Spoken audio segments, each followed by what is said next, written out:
Brynjar, 2-0 tap á Ísafirði í dag. Hvernig fyrstu viðbrögð?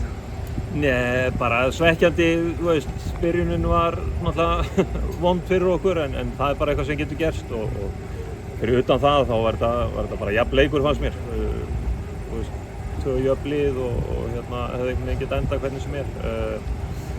Við fáum vissulega bara færi og möguleika í stöðunni 1-0 undir og náum ekki að nýta þá nógu vel. Fáum frekar lélegt mark í bakið svona rétt fyrir hálfleik og þá það er alltaf erfitt að vinna sig út úr því og inn í leikinn aftur og reyna að skora eitt mark og koma sér inn í leikinn en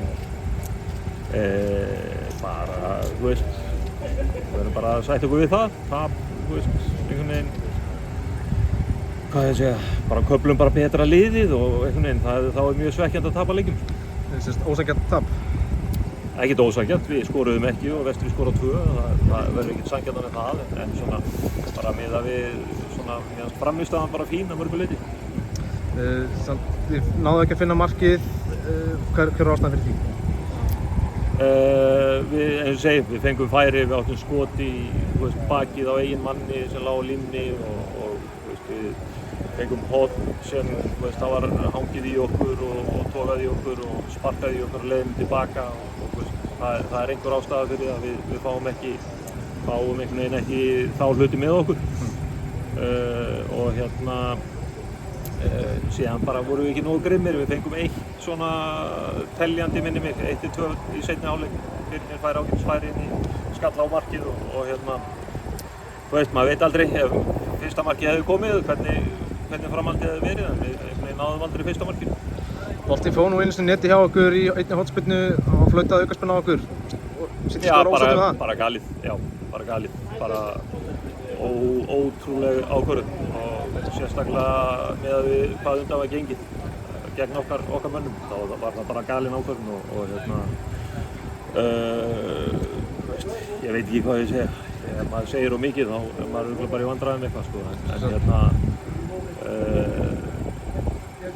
þú veist, það er eins og þú veist, þessi leikir við bæði lið, svona miðbik deildarinnar eru vanmetnir að einhverju leyti og þú veist, ekkert við dómarinn að sakast þú veist, sem persónu en bara ekki nógu gott.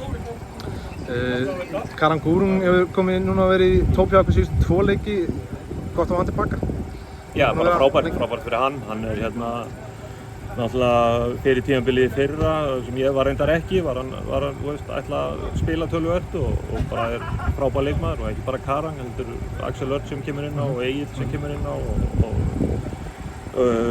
Boggi sem er komið upp úr öðrum flokki eða sem sagt núna í vetur og þú veist, fleiri ungir og bara efnilegir strákar og það er svona, við vilja gefa þeim, hvað ég segja, tækifæri undir öðrum kringumstæðum en að reyna að elta leik hérna fyrir vestan en það verður bara dýrmæt reynsla fyrir þá vonandi í framtíðinni og fyrir næsta tímabil.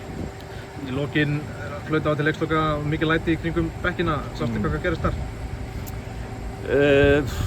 Nei, eiginlega ekki sko, þá var leikmaður hjá Vestræns hrætt í áttinu okkar leikmanni, það er svona lægsta plan sem maður getur komist á mínu mati og það var einhver darraðadans upp á því.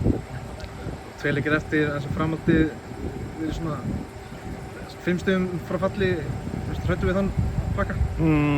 Nei, við vorum nú allavega fyrir daginn í dag vorum við ennþá að horfa upp töfluna en ég held að heyrist að það sé svona farið. Nei, er það ekki, við höfum ekkert stillt neinu leikjum þannig upp, við erum bara við ætluðum að vinna, reyna náttúrulega bara að ná í eins mörg stig og við mögulega gætum út tímabilið og við höfum heimaleik og síðan einn útileik eftir það þannig að það er ennþá möguleikar á 6 stigum og það ætti að duga okkur þannig að mögulega stig þannig að við vitum ekki hvernig það fer en við verðum bara að halda áfram að fá góða frammistöður okkur skortið það aðeins að skora mörk við að nýta færin betur. Takk hérlega. Takk fyrir það.